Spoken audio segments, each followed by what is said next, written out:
महान उपलब्धियां हासिल करने वालों और केवल सपने देखने वालों के बीच क्या अंतर है?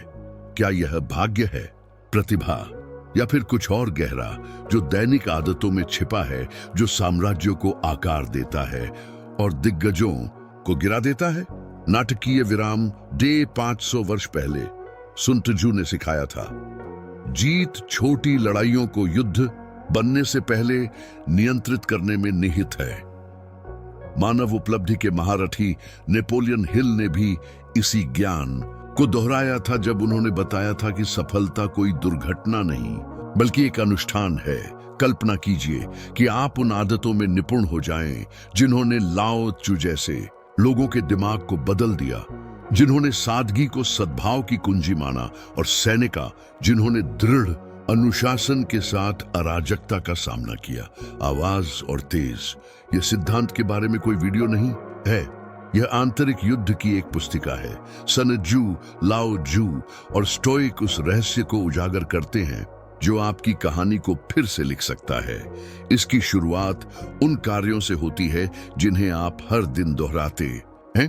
दैनिक आदतें महज दिनचर्या नहीं है, ये रणनीतिक अनुष्ठान हैं जो परिभाषित करते हैं कि आप कौन बनते हैं। नेपोलियन हिल ने अपनी उत्कृष्ट कृति सफलता का नियम में इन आदतों को प्रत्येक महान मानव साम्राज्य की अदृश्य नींव के रूप में वर्णित किया है। लेकिन आखिर क्या चीज उन्हें इतना शक्तिशाली बनाती है? लाओ त्सू उत्तर देते हैं, दुनिया पर नियंत्रण पाने की शुरुआत खुद पर नियंत्रण पाने से होती है। जो खुद पर विजय पा लेता है वह अजेय है। सार यह है, आदतें आपके मन और भाग्य के बीच का सेतु हैं। वे प्रशिक्षण स्थल हैं जहां आप हर दिन वह बनने की कला का अभ्यास करते हैं जो आप बनना चाहते हैं। आधुनिक संदर्भ में इसका अर्थ यह है कि प्रत्येक दोहराया गया कार्य, आप अपने दिन की योजना कैसे बनाते हैं से लेकर आप अव्यवस्था पर कैसे प्रतिक्रिया करते हैं, आपके भविष्य का निर्माण खंड है। सुन त्जू कहते थे, युद्ध या तो जीत लिया जाता है या हार लिया जाता है, इससे पहले कि वह युद्ध के मैदान तक पहुंचे। अनुवाद, आपकी दैनिक आदतें वह खामोश युद्ध क्षेत्र हैं जहां आप यह निर्धारित करते हैं कि आप विजेता होंगे या परिस्थितियों के बंधक। स्टोइक के बारे में क्या? मार्कस ऑरेलियस ने इसका सारांश देते हुए कहा, हमारा जीवन हमारे विचारों से आकार लेता है। हम वही बन जाते हैं जिसके बारे में हम सोचते हैं। आपकी आदतें इन विचारों का मूर्त रूप है। उनमें निपुणता प्राप्त करना वैकल्पिक नहीं है, यह सार्वभौमिक नियम है जो सामान्य को असाधारण से अलग करता है। सबसे विनाशकारी गलती जो आप कर सकते हैं, छोटी आदतों की शक्ति को कम आंकना। नेपोलियन हिल ने चेतावनी दी थी, अधिकांश लोग 25 वर्ष की आयु में मर जाते हैं और 80 वर्ष की आयु तक उन्हें दफनाया नहीं जाता। क्यों? वे साधारण दिनचर्या के कैदी बन जाते हैं, भव्य परिवर्तनों के सपने देखते हुए खोखले इशारे दोहराते रहते हैं। संत त्जू ने पहले ही इस भ्रम की निंदा की थी। सबसे बुरी हार वह है जिस पर आपका ध्यान नहीं जाता क्योंकि यह धीरे धीरे होती है। आज कितने लोग विचलित होकर जीवन जीते हैं, अनुत्पादक दिन जमा करते हैं तथा यह अनदेखा करते हैं कि बर्बाद किया गया प्रत्येक घंटा चुपचाप आगे बढ़ती हुई शत्रु सेना है। लाओ त्सू कहते हैं, जो अपनी सुबह पर नियंत्रण नहीं रखता वह अपनी रातों को अराजकता के हवाले कर देता है। परिणाम, ठहराव जो आराम का भेष धारण करता है, स्थगित लक्ष्यों से दीर्घकालिक तनाव। और सबसे बुरी बात यह है कि जैसा कि सेनेका ने वर्णन किया है, जीवन बिना किसी अर्थ या दिशा के उंगलियों के बीच से पानी की तरह गुजरता है। कई लोग भाग्य को दोष देते हैं, लेकिन असली दुश्मन दैनिक अनुष्ठानों का अभाव है जो दिनचर्या के शीशे को अनुशासन के सोने में बदल देता है। एक क्लासिक उदाहरण लीजिए, कोई व्यक्ति किताब लिखने का सपना देखता है लेकिन वर्षों तक टालता रहता है और कहता है, मैं कल से शुरू करूंगा। इस बीच सुन त्जू दहाड़ता है, विजय उन लोगों की होती है जो युद्ध शुरू होने से पहले आगे बढ़ते हैं। दूसरे शब्दों में, जो व्यक्ति प्रतिदिन एक पृष्ठ लिखने की आदत नहीं डालेगा, वह कभी भी किसी रचना के कवर पर अपना नाम नहीं लिख सकेगा। ये वह समस्या है जिसका आपको सामना करना होगा। अच्छी खबर, समाधान अब शुरू होता है। आइए उन आधुनिक और प्राचीन योद्धाओं के बारे में बात करें जिन्होंने साधारण आदतों को विजय के हथियार में बदल दिया। स्टोइक सम्राट, संकटग्रस्त साम्राज्य पर शासन कर रहे मार्कस ऑरेलियस ने एक अपरिवर्तनीय अनुष्ठान जारी रखा। हर सुबह अपने विचारों को लिखना। उनका ध्यान केवल दर्शन शास्त्र नहीं था, वे मानसिक स्पष्टता का दैनिक प्रशिक्षण थे। जब रोम विद्रोह की आग में जल रहा था तो उन्होंने संत जू के सिद्धांत को लागू किया। अपनी योजनाओं को रात से भी अधिक अंधकारमय रखें। उनके निजी नोट्स ने उन्हें अराजकता के बीच शांति से आगे बढ़ने में मदद की, जिससे यह साबित हुआ कि 10 मिनट की आदत सदियों तक साम्राज्य को कायम रख सकती है। मूक रणनीतिकार रोजा पार्क्स बस में अपनी सीट छोड़ने से इनकार करने से पहले वह लाओ त्जू द्वारा सिखाई गई एक आदत में निपुण हो चुकी थी, कार्रवाई करने का सही समय जानना। उन्होंने कई वर्षों तक एनएसीपी के साथ प्रशिक्षण लिया तथा नागरिक अधिकारों और अहिंसक प्रतिरोध रणनीति का अध्ययन किया। जब निर्णायक क्षण आया तो यह कोई आवेगपूर्ण कार्य नहीं था, यह तैयारी की दैनिक आदतों की परिणति थी। सुन त्जू ने कहा था, विजयी युद्ध अपनी रणनीति दुश्मन को नहीं बताता। 3. The modern alchemist Elon Musk. SpaceX का निर्माण करते समय उन्होंने सेनेका के समय से चली आ रही एक परंपरा को अपनाया, दिन को 5 मिनट के ब्लॉक में विभाजित करना। मस्क के लिए प्रत्येक मिनट एक ब्रह्मांडीय ईंट है, समय की एक इकाई जिसका उपयोग गणितीय परिशुद्धता के साथ किया जाना चाहिए। नेपोलियन हिल ने अपनी पुस्तक थिंक एंड ग्रो रिच में पहले ही तर्क दिया है। सफलता दिन प्रतिदिन दोहराए जाने वाले छोटे छोटे प्रयासों का योग है। मस्क ने इसे मार्शल आर्ट के स्तर तक बढ़ा दिया। यह पैटर्न क्या है, चाहे वह सम्राट हो, दर्जन हो या आविष्कारक हो, सभी ने लाओ त्जू के सुनहरे नियम को लागू किया। यात्रा 1000 मील की यात्रा एक कदम से शुरू होती है, लेकिन यह तभी समाप्त होती है जब आप चलते रहे। ये उदाहरण प्रतिभा के बारे में नहीं है, वे उन आदतों के बारे में हैं जो रोजमर्रा की जिंदगी के नेतृत्व को निपुणता के सोने में बदल देती है। इससे पहले कि आप अपनी आदतों पर काबू पा सकें, आपको आत्मविनाश के 4 घुड़सवारों का सामना करना होगा। अपूर्णता का भय छाया कानाफूसी करने वाले के रूप में व्यक्तित्व, यह आपको पहला कदम उठाने से पहले ही पंगु बना देता है। क्या होगा अगर मैं असफल हो जाऊं? क्या होगा अगर मैं पूर्ण नहीं हूं? सुन त्जू ने पहले ही चेतावनी दी थी, सबसे बड़ी गलतियां करने से डरना है।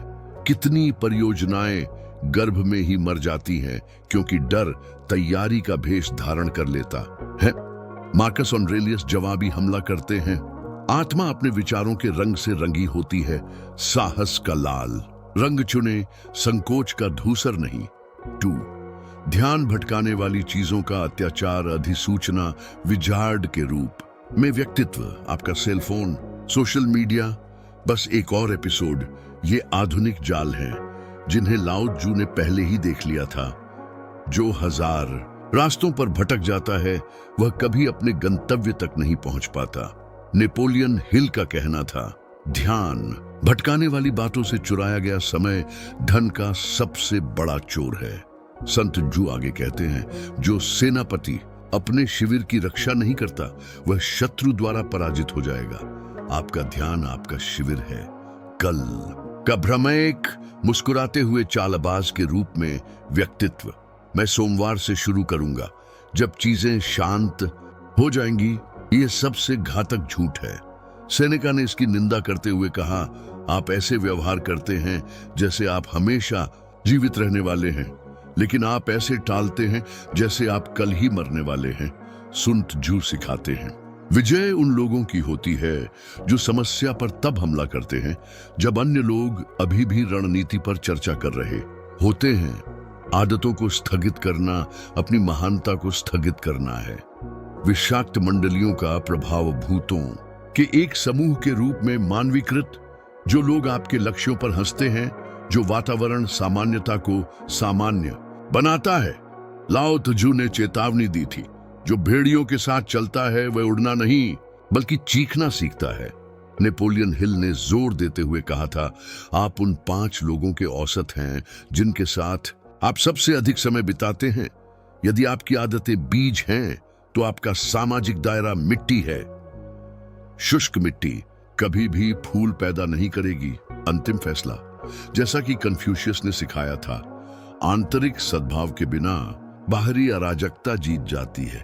आपकी बाधाएं बाहरी नहीं हैं, वे मानसिक लड़ाइयां हैं जिन्हें या तो आप बढ़ावा देते हैं या उनमें आप माहिर होते हैं। अच्छी खबर, इनमें से प्रत्येक शूरवीर की एक कमजोरी है, वे आदतें जिन्हें आप अपनाने वाले हैं। अब समय आ गया है कि तलवारों की तरह नई आदतें विकसित की जाएं, जो तेज, सटीक और सामान्यता के क्षरण से अछूती हों। युद्ध और बुद्धि के महारथियों द्वारा परखी गई इन रणनीतियों का पालन करें। 1. जनरल की सुबह की रस्म। सनजू फॉल्स, नेपोलियन हिल। रूपक, आपका दिन एक युद्ध क्षेत्र है। हर कदम की योजना एक रणनीतिकार की तरह बनाइए, न कि एक डरे हुए सैनिक की तरह।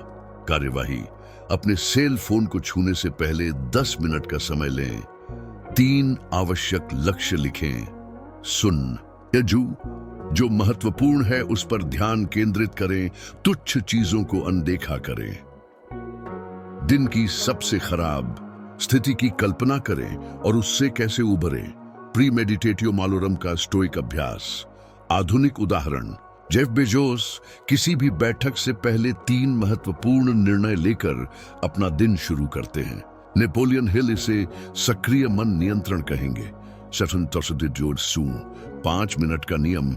Seneca plus Elon Musk. रूपक, समय जमे हुए पानी की तरह है, इसे टुकड़ों में तोड़ें और अपनी उत्कृष्ट कृति बनाएं।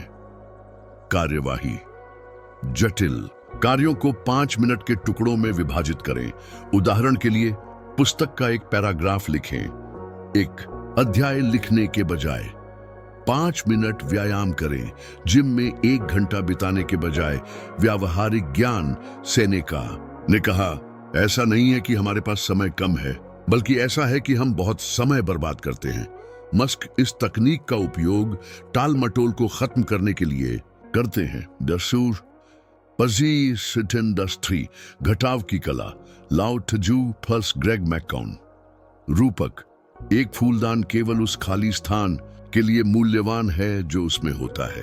क्रिया, हर रात लाओ त्जू का प्रश्न पूछें, मैं कल क्या हटा सकता हूं ताकि मैं मूल तत्व के करीब पहुंच सकूं। युद्ध अपने शेड्यूल से एक बेकार अपॉइंटमेंट हटा दें। एक ऐसा ऐप हटा दें जो आपका ध्यान खींचता हो। संतजू, दुश्मन को पहचानें और भोर होने से पहले उसे नष्ट कर दें। ऐतिहासिक उदाहरण, स्टीव जॉब्स निर्णय बचाने और महत्वपूर्ण चीजों में ऊर्जा लगाने के लिए हर दिन एक ही कपड़े पहनते थे।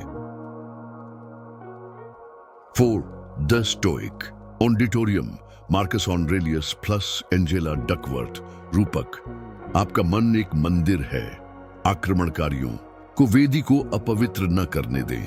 क्रिया, दिन के अंत में 7 मिनट का अनुष्ठान बनाएं। एक जीत दर्ज करें, चाहे वह कितनी भी छोटी क्यों न हो। एक त्रुटि दर्ज करें और सुधार कैसे करें। मार्कस ऑरेलियस, गिरना चढ़ाई का हिस्सा है। पूछें, नेपोलियन हिल मेरी जगह पर क्या करते। ऐतिहासिक संबंध, बेंजामिन फ्रैंकलिन ने अपने 13 गुणों को ट्रैक करने के लिए इसी तरह की एक पत्रिका का उपयोग किया था। यह क्यों काम करता है? सुन त्जू सिखाते हैं, रणनीति के बिना रणनीति जीत का सबसे धीमा मार्ग है। ये आदतें आपकी दैनिक युद्ध रणनीति हैं। लाओ त्जू आगे कहते हैं, दुनिया पर प्रभुत्व हासिल करना उन लोगों के लिए आसान है जो इसके अनुष्ठान में निपुण हैं। अब चुनाव आपका है। आत्मविनाश के 4 घुड़सवारों द्वारा बंधक बने रहना जारी रखें या अमर आदतों की अपनी सेना खड़ी करें। ऐसा अब निर्णय आपके हाथ में है। चरण 1, टिप्पणियों में लिखें, मैं अपनी आदतों पर नियंत्रण करना चाहता। क्यों? सुन त्जू सिखाते हैं, सार्वजनिक प्रतिबद्धता पीछे हटने के विरुद्ध रक्षा की पहली पंक्ति है। यहां आपके शब्द आपकी व्यक्तिगत युद्ध शपथ होंगे। चरण 2, चैनल की सदस्यता लें और घंटी को सक्रिय करें। क्यों? क्योंकि जैसा कि लाओ त्जू ने कहा था, जो कोई भी ज्ञान चाहता है उसे हर दिन उससे पोषण प्राप्त करना चाहिए। और आपकी यात्रा को मजबूत करने के लिए नए वीडियो आएंगे। चरण 3, इस वीडियो को उस व्यक्ति के साथ साझा करें जिसे यह संदेश सुनना आवश्यक है। नेपोलियन हिल ने कहा था, ज्ञान बढ़ने पर धन भी बढ़ता है। साझा करने से आप न केवल किसी और की मदद करते हैं, बल्कि आप अपनी प्रतिबद्धता को भी मजबूत करते हैं। सुन, त्जू की अंतिम चेतावनी, अवसर एक बार ही आता है, जो हिचकिचाता है वह पछताता है। टिप्पणी, साइन अप करें, शेयर करना। आदत क्रांति एक क्लिक से शुरू होती है। अब आपके पास सहस्राब्दियों का ज्ञान है। संत जू से लेकर एलन मस्क तक, स्टोइक से लेकर रोजा पार्क्स तक, सभी ने साबित कर दिया है, दैनिक आदतें दिन को आकार नहीं देती हैं, वे भाग्य को आकार देते हैं। नेपोलियन हिल ने इसका सारांश देते हुए कहा था, मानव मस्तिष्क जो कल्पना कर सकता है और जिस पर विश्वास कर सकता है, उसे वह प्राप्त भी कर सकता है। लेकिन विजय पाने के लिए अनुष्ठान की आवश्यकता होती है, पुनरावृत्ति की आवश्यकता है। इसके लिए आपको प्रत्येक दिन को उत्कृष्टता के लिए एक पवित्र युद्ध के रूप में मानना होगा। लाओ त्जू एक चुनौती के साथ समाप्त करता है, उस व्यक्ति से सावधान रहें जो एक आदत का 1000 दिनों तक अभ्यास करता है। उस व्यक्ति की शक्ति से डरें जो एक आदत का 10,000 दिनों तक अभ्यास करता है। यह वीडियो तो बस शुरुआत थी, असली शक्ति उसमें है जो आप आज करेंगे। अभी जैसा कि संत जू दहाड़ते थे, जीत पहले से ही लिखी हुई है, लेकिन केवल साहसी ही इसे पढ़ पाएंगे। आप उनमें से एक हैं।